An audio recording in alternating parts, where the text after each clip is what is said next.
क्या आपने कभी सोचा है कि जो लोग अपने ही भाई का हक छीनते हैं, उनका अंजाम कैसा होता है? ये कहानी उन्हीं लोगों की है जिन्होंने अपने ही खून के साथ छल किया, लेकिन वक्त ने ऐसा खेल खेला कि अंत देखकर हर किसी की रूह कांप उठी। तो आइए सुनते हैं एक ऐसी दास्तान जो सबक भी है और सच भी। नमस्कार प्रिय दर्शकों, जय श्री राम। आप सभी का विद्या ज्ञान सागर में हार्दिक स्वागत है। हम आपके लिए लाते हैं सनातन धर्म की अद्भुत और प्रेरणादायक कथाएं जो आपके हृदय को सुख व शांति प्रदान करेंगी।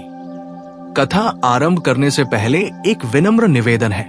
शास्त्रों में कहा गया है कि अधूरी छोड़ी गई कथा दुख और पाप का कारण बनती है, इसलिए इसे अंत तक अवश्य सुने।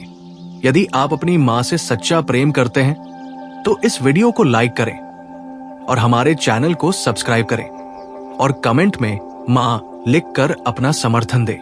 तो आइए बिना विलंब के आरंभ करते हैं आज की प्रेरणादायक कथा। एक घना जंगल था जिसमें एक विशाल पीपल का पेड़ अपनी जड़ों को दूर तक फैलाए खड़ा था। उसी पेड़ की सबसे ऊंची शाखा पर एक बूढ़ा गिद्ध रहता था। उसकी आंखों में जीवन का गहरा अनुभव और दिल में अनगिनत कहानियों का भंडार था। जंगल के छोटे पक्षी और जानवर अक्सर उसकी शाखा के नीचे इकट्ठा होते और उसकी कहानियों को सुनते। एक दिन जब शाम का सूरज अस्त हो रहा था तो कुछ बच्चे गिद्ध के पास आकर बैठ गए और बोले, गिद्ध बाबा, आज हमें कोई ऐसी कहानी सुनाओ जिसमें भाई के साथ किए गए अन्याय का अंत क्या होता है। बूढ़े गिद्ध ने अपनी पलकें झपकाई, अपने पंखों को फैलाया और गहरी सांस लेकर कहा, आज मैं तुम्हें एक ऐसी कहानी सुनाऊंगा जो सिर्फ एक कहानी नहीं बल्कि सच्चाई है। ये कहानी एक ऐसे परिवार की है जिसमें लालच और अन्याय ने भाईचारे को नष्ट कर दिया। सुनो ध्यान से। बहुत समय पहले एक गांव में एक किसान रहता था जिसका नाम हरिदास था। हरिदास के दो बेटे थे, रामू और श्यामू। हरिदास ने अपनी पूरी जिंदगी खेतों में मेहनत की थी और अपने बेटों को अच्छी परवरिश दी थी। उसकी पत्नी गंगा एक सुलझी हुई महिला थी जिसने अपने दोनों बेटों को समान प्यार और संस्कार दिए थे। रामू बड़ा बेटा था, शांत स्वभाव का, मेहनती और सरल हृदय का। श्यामू छोटा था, चालाक और थोड़ा लालची स्वभाव का। हरिदास अपने दोनों बेटों को बहुत प्यार करता था और चाहता था कि उसके बाद दोनों मिलकर उसकी जमीन और घर को संभाले।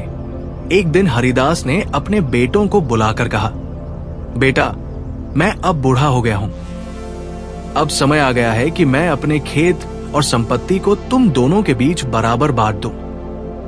रामू ने सिर झुकाकर कहा, बाबा, जो भी आप उचित समझें, हमें स्वीकार है। श्यामू ने कहा, हाँ बाबा, मुझे भी कोई आपत्ति नहीं है। हरिदास ने अपनी संपत्ति का बंटवारा दोनों के बीच समान रूप से कर दिया। खेत, घर, मवेशी सब कुछ बराबर हिस्से में दे दिया। दोनों बेटे अब अपनी अपनी जिंदगी सुख से जीने लगे। समय बीतता गया। रामू और श्यामू दोनों ने अपने हिस्से के खेतों में मेहनत की। रामू अपने खेतों में दिन रात मेहनत करता और अच्छी फसल उगाता। उसकी मेहनत रंग लाई और उसके खेत लहलहाने लगे। उसकी आर्थिक स्थिति भी अच्छी हो गई। दूसरी ओर श्यामू ने खेतों में मेहनत नहीं की। वो आलसी था और हर वक्त आसान रास्ता ढूंढता रहता। जब उसने देखा कि रामू के खेतों में ज्यादा फसल हो रही है और उसकी हालत अच्छी हो रही है तो उसके मन में जलन पैदा हो गई। श्यामू ने सोचा, रामू तो मुझसे बड़ा नहीं है, फिर उसे इतनी सफलता क्यों मिल रही है? मैं भी तो उसका भाई हूं।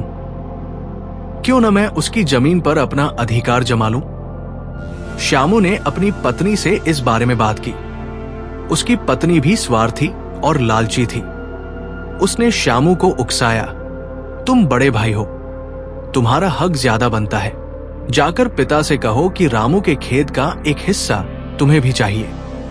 श्यामू ने जाकर हरिदास से कहा, बाबा, रामू के खेत का एक हिस्सा मुझे भी मिलना चाहिए, मैं भी आपका बेटा हूं। रामू के पास ज्यादा खेत है, मेरे पास कम है। हरिदास ने शांत स्वभाव में कहा, बेटा, मैंने तुम्हें और रामू को बराबर हिस्सा दिया है। अगर रामू ज्यादा उपज ले रहा है तो ये उसकी मेहनत का फल है। श्यामू को ये बात नागवार गुजरी।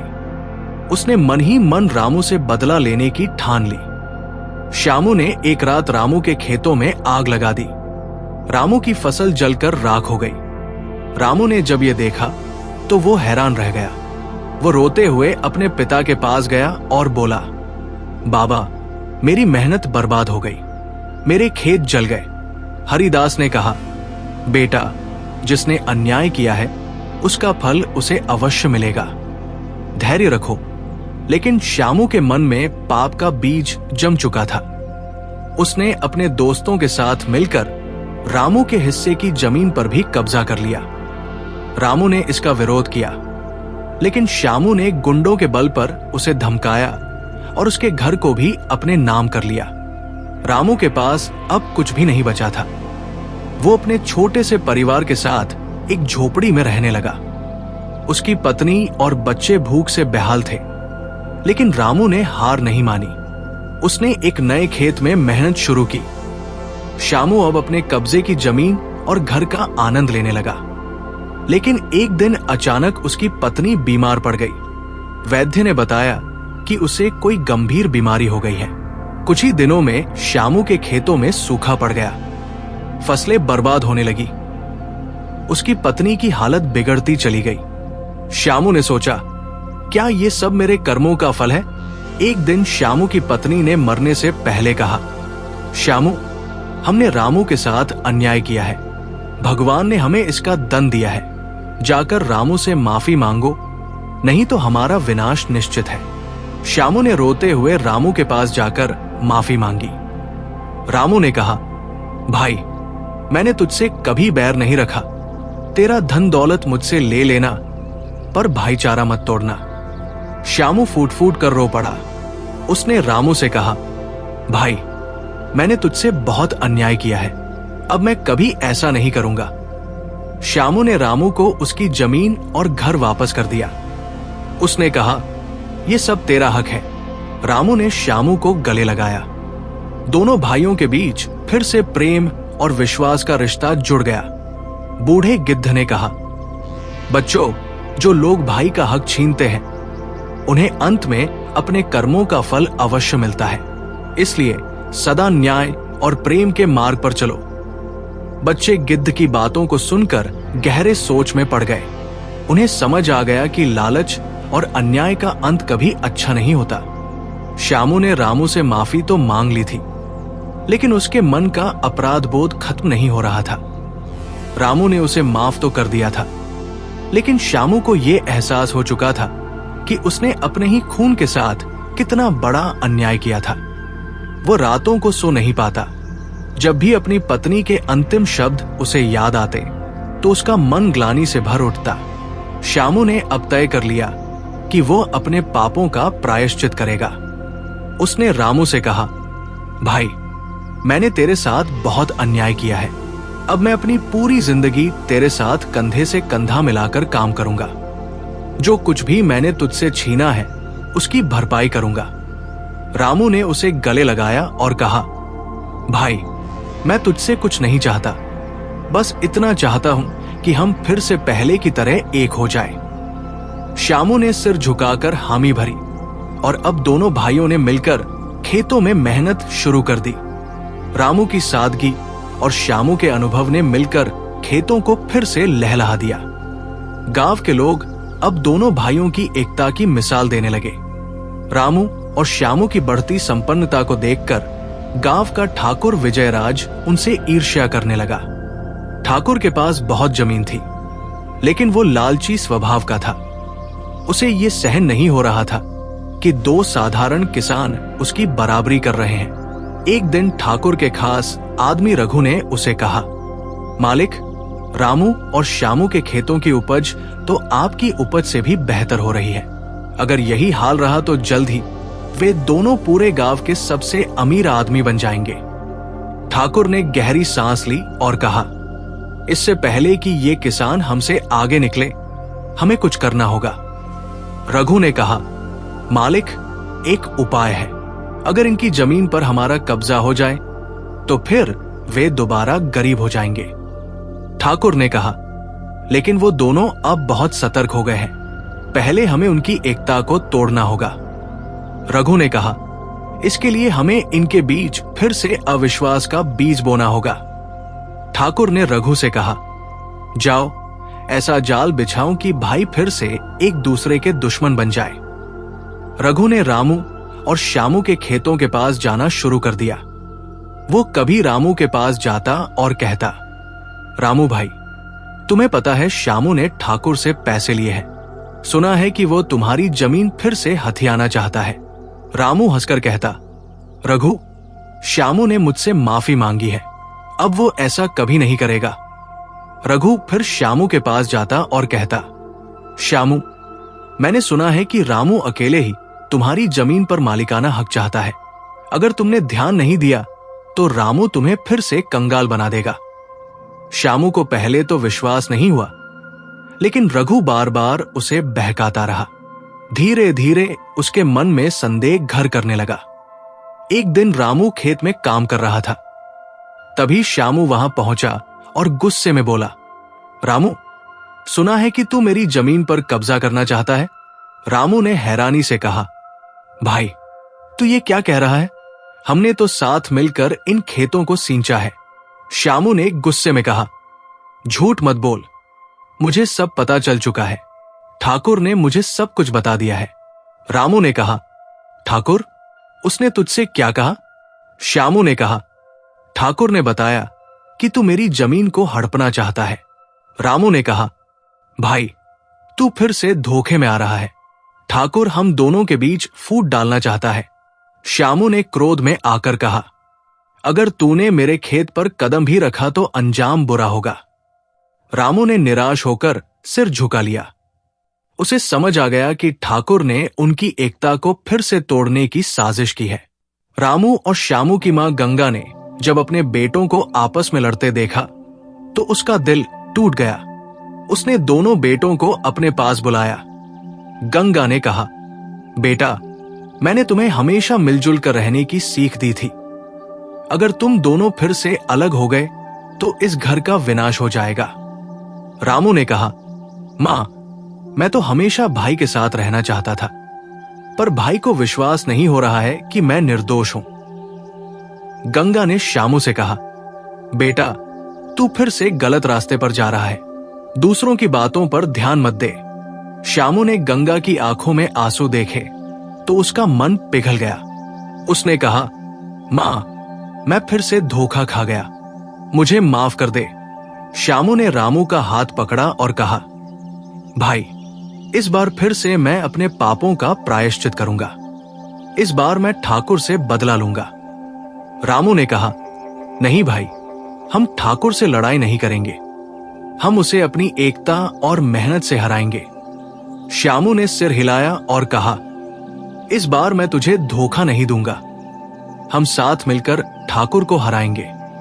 गंगा ने दोनों बेटों के सिर पर हाथ रखा और कहा, मेरे बच्चों, अब तुम दोनों पर भगवान की कृपा रहेगी। रामू और श्यामू ने फिर से साथ मिलकर खेतों में काम शुरू किया। उन्होंने अपनी उपज को गांव के लोगों में सस्ते दामों में बेचना शुरू किया। इससे ठाकुर का व्यापार ठप हो गया, उसकी हालत खराब हो गई। एक दिन ठाकुर खुद रामू और श्यामू के पास आया और बोला, तुम दोनों ने मेरी चाल को नाकाम कर दिया, मुझे माफ कर दो।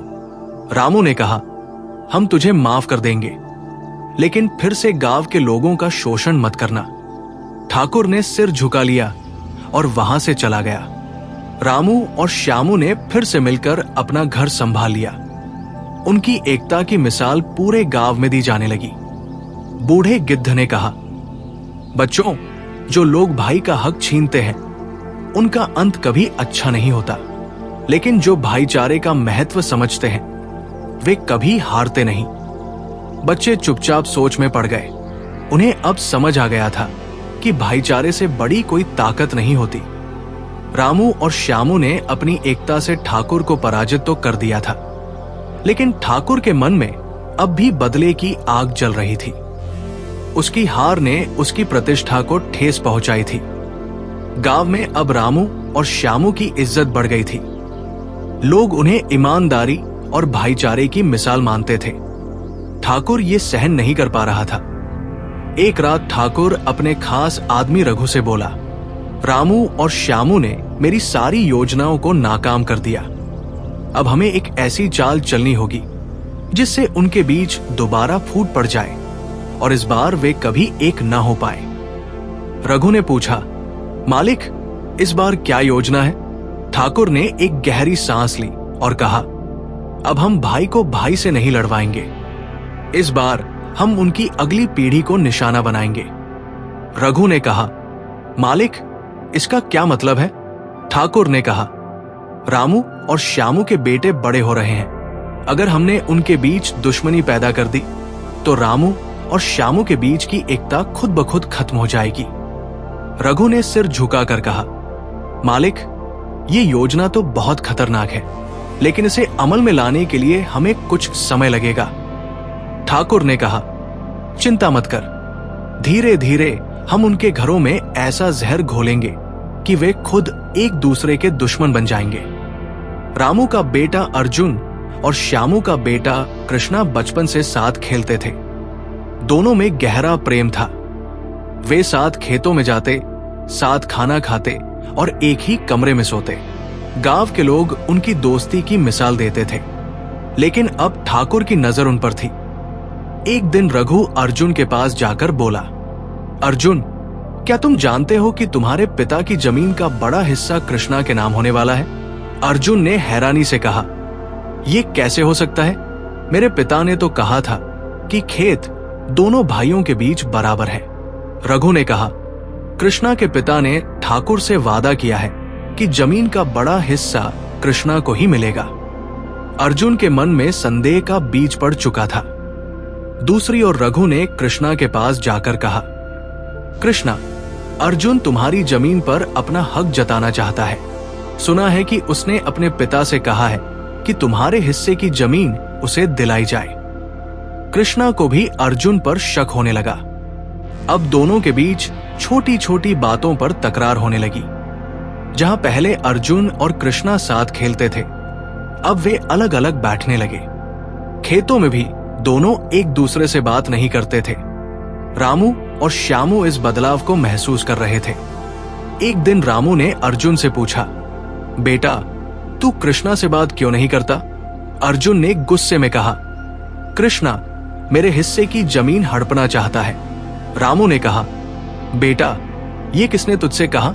अर्जुन ने कहा, रघु ने बताया है। रामू के कान खड़े हो गए। उसने श्यामू से कहा, भाई, ठाकुर फिर से चाल चल रहा है, हमें सच का पता लगाना होगा। श्यामू ने कहा, अगर ये सच है तो हमें इस बार चालाकी से काम लेना होगा। रामू और श्यामू ने इस बार ठान लिया कि ठाकुर की साजिश को सबके सामने लाकर रहेंगे। उन्होंने अर्जुन और कृष्णा को अपने साथ लिया और सीधे ठाकुर के घर पहुंच गए। ठाकुर चौपाल में बैठा था। रामू ने कहा, ठाकुर, इस बार तेरी चाल हम समझ गए हैं। तूने हमारे बेटों के बीच फूट डालने की कोशिश की है। अब हम तुझे रंगे हाथों पकड़ेंगे। ठाकुर ने हंसते हुए कहा, रामू, तू मेरे खिलाफ कोई सबूत नहीं ला सकता। तेरे पास कोई प्रमाण है? रामू ने अर्जुन और कृष्णा से कहा, बेटा, क्या तुम रघु की बातों की पुष्टि कर सकते हो? अर्जुन और कृष्णा ने सिर झुकाकर हां में जवाब दिया। तभी रामू ने पास के पेड़ के पीछे खड़े रघु को आवाज दी, रघु, अब तू सबके सामने सच बोल। रघु ने डरते हुए कहा, मालिक ने मुझसे कहा था कि अर्जुन और कृष्णा के बीच लड़ाई करवाओ। अगर दोनों के बीच दुश्मनी हो जाएगी तो रामू और श्यामू भी अलग हो जाएंगे। गांव के लोग ये सुनकर भौचक के रह गए। रामू ने ठाकुर से कहा, अब तूने सारी हदें पार कर दी है। गांव के बुजुर्गों ने ठाकुर को पंचायत में बुलाया। ठाकुर को सबके सामने माफी मांगनी पड़ी और पंचायत ने उसे भारी जुर्माना लगाया। रामू और श्यामू ने अर्जुन और कृष्णा को अपने पास बुलाया। रामू ने कहा, बेटा, ये सब सिर्फ लालच और द्वेष के कारण हुआ। अब हम इस गलती को कभी दोहराएंगे नहीं। श्यामू ने कहा, भाईचारा ही सबसे बड़ी ताकत है। अगर हम साथ रहेंगे तो कोई हमें नहीं हरा सकता। अर्जुन और कृष्णा ने एक दूसरे का हाथ पकड़ा और कहा, अब हम कभी अलग नहीं होंगे। रामू और श्यामू ने फिर से अपने खेतों को मिलाकर एक कर दिया। अब दोनों परिवार साथ मिलकर रहने लगे। खेतों में खुशहाली लौट आई। गांव के लोग फिर से रामू और श्यामू की एकता की मिसाल देने लगे। ठाकुर को अब गांव में कोई सम्मान नहीं देता था। उसकी जमीन बिकने लगी और उसका व्यापार ठप हो गया। कुछ ही महीनों में ठाकुर की हालत इतनी खराब हो गई कि उसे अपना घर तक बेचना पड़ा। एक दिन ठाकुर बीमार पड़ गया। कोई उसकी मदद को नहीं आया। आखिरकार वो तन्हाई में ही मर गया। रामू ने कहा, देखा, भाईचारे की ताकत से सबसे बड़ा दुश्मन भी हार जाता है। श्यामू ने कहा, जो भाई का हक छीनता है उसका अंत ऐसा ही होता है। बूढ़े गिद्ध ने अपनी आंखें खोली और कहा, बच्चों, इस कहानी से हमें यही सीख मिलती है कि भाईचारा कभी टूटने नहीं देना चाहिए। जो भाई का हक छीनता है वो अंत में अकेला और पराजित हो जाता है, लेकिन जो साथ रहते हैं वे हर मुश्किल पर जीत हासिल करते हैं। बच्चे सिर झुकाकर सोचने लगे। उन्हें अब समझ आ गया था कि भाईचारे से बड़ी कोई ताकत नहीं होती। रामू और श्यामू ने अपनी मेहनत और भाईचारे से न केवल अपने खेतों को फिर से हरा भरा कर दिया था, बल्कि गांव के लोगों के दिलों में भी अपनी जगह बना ली थी। गांव के लोग अब उन्हें सम्मान की नजर से देखते थे। ठाकुर की हार के बाद गांव में एक नई चेतना जागी थी।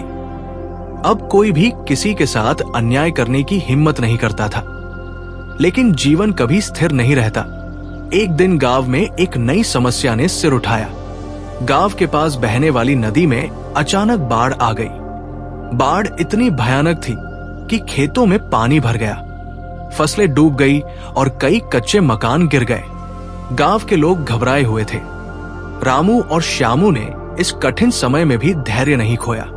उन्होंने गांव के लोगों को एकजुट किया और सबसे पहले उन लोगों की मदद की जिनके घर ढह गए थे। उन्होंने गांव के बुजुर्गों और बच्चों को अपने घर में आश्रय दिया। अर्जुन और कृष्णा भी अपने पिता के साथ कंधे से कंधा मिलाकर लोगों की सहायता करने लगे। रामू ने कहा, भाई, अब हमें फिर से खेतों को संवारना होगा। इस बार हमें और भी ज्यादा मेहनत करनी होगी। श्यामू ने मुस्कुराकर कहा, हम साथ हैं तो कुछ भी असंभव नहीं है। रामू और श्यामू ने बाढ़ के बाद खेतों को संवारने का काम शुरू कर दिया। अर्जुन और कृष्णा ने भी पूरी लगन से काम किया। गांव के लोग भी उनके साथ आ गए। सभी ने मिलकर खेतों की मिट्टी को दोबारा तैयार किया, बीज बोए और मेहनत से फसल को फिर से हरा भरा बना दिया। कुछ ही महीनों में खेतों में फिर से हरियाली लौट आई। फसल लहलहाने लगी। इस बार फसल पहले से भी अच्छी हुई। गांव के लोग रामू और श्यामू की तारीफ करने लगे। ठाकुर के पास जो थोड़ी बहुत जमीन बची थी वो भी उसने बेच दी। अब ठाकुर पूरी तरह से कंगाल हो चुका था। एक दिन ठाकुर ने रामू और श्यामू के पास आकर कहा, तुम दोनों ने मेरी हर चाल को नाकाम कर दिया। अब मैं हार मान चुका हूं। मेरी हालत पर अब सिर्फ तुम्हारी दया ही मुझे बचा सकती है। रामू ने कहा, ठाकुर, हम तुझे माफ तो कर सकते हैं, लेकिन ये भरोसा नहीं दे सकते कि तू फिर से अपनी चालबाजियों से बाज आएगा। श्यामू ने कहा, अगर तू सच में पश्चाताप कर रहा है तो गांव के लोगों की सेवा कर। अब लालच और छल का रास्ता छोड़ दे। ठाकुर ने सिर झुका लिया और वहां से चला गया। रामू और श्यामू ने अर्जुन और कृष्णा को अपने पास बुलाया। रामू ने कहा, बेटा, जीवन में कई बार ऐसे मौके आएंगे जब लोग तुम्हें लड़वाने की कोशिश करेंगे, लेकिन तुम्हें हमेशा ये याद रखना है कि भाईचारा सबसे बड़ी ताकत है। श्यामू ने कहा, अगर हम साथ रहेंगे तो दुनिया की कोई भी ताकत हमें हरा नहीं सकती। अर्जुन ने कहा, पिताजी, हमें आपकी सीख हमेशा याद रहेगी। हम कभी अलग नहीं होंगे। कृष्णा ने अर्जुन का हाथ पकड़ते हुए कहा, अब हम साथ मिलकर खेतों की देखभाल करेंगे। रामू और श्यामू ने संतोष की सांस ली। उन्होंने महसूस किया कि अब उनके बच्चों ने जीवन का सबसे बड़ा सबक सीख लिया है। ठाकुर को अब अपनी गलती का एहसास हो चुका था। उसने अपनी सारी बची हुई जमीन को बेचकर जो पैसे मिले उन्हें गांव के मंदिर और स्कूल के निर्माण में लगा दिया। उसने गांव के बुजुर्गों और गरीबों की मदद की। एक दिन ठाकुर ने रामू और श्यामू से कहा, मैंने जीवन भर केवल लालच और द्वेष किया, लेकिन अब मैं अपनी बाकी जिंदगी गांव के लोगों की सेवा में बिताना चाहता हूं। रामू ने कहा, ठाकुर, अगर तेरा हृदय सच में बदल गया है तो हम तुझे माफ करते हैं। श्यामू ने कहा, अब तुझे भी भाईचारे की ताकत को समझना होगा। ठाकुर ने सिर झुका लिया और कहा, तुम दोनों ने मेरी जिंदगी बदल दी। अब मैं भी इस गांव की भलाई के लिए काम करूंगा। समय बीतता गया। रामू और श्यामू के खेतों में फिर से हरियाली छा गई। अर्जुन और कृष्णा ने नई तकनीकों का उपयोग करके खेतों की पैदावार को और भी बढ़ा दिया। अब गांव के लोग रामू और श्यामू के परिवार की मिसाल दिया करते थे। रामू और श्यामू ने अर्जुन और कृष्णा की शादी भी गांव की ही 2 सुंदर और संस्कारी लड़कियों से कर दी। अब उनके घरों में खुशियों की बयार बहने लगी थी। एक दिन अर्जुन ने कहा, पिताजी, हम दोनों भाइयों ने अब ठान लिया है कि हम इस गांव को आदर्श गांव बनाएंगे। रामू ने कहा, बेटा, हमें तुम पर गर्व है। भाईचारे की ताकत से हम हर मुश्किल को हरा सकते हैं। श्यामू ने कहा, भाईचारा ही हमारी सबसे बड़ी संपत्ति है। अर्जुन और कृष्णा ने मिलकर अपने पिता के चरण स्पर्श किए। गांव के लोग रामू और श्यामू के आंगन में इकट्ठा हुए और बोले, भाईचारे की इस मिसाल को सदियों तक याद रखा जाएगा। बूढ़े गिद्ध ने अपनी आंखें खोली और कहा, बच्चों, यही इस कहानी की सच्चाई है।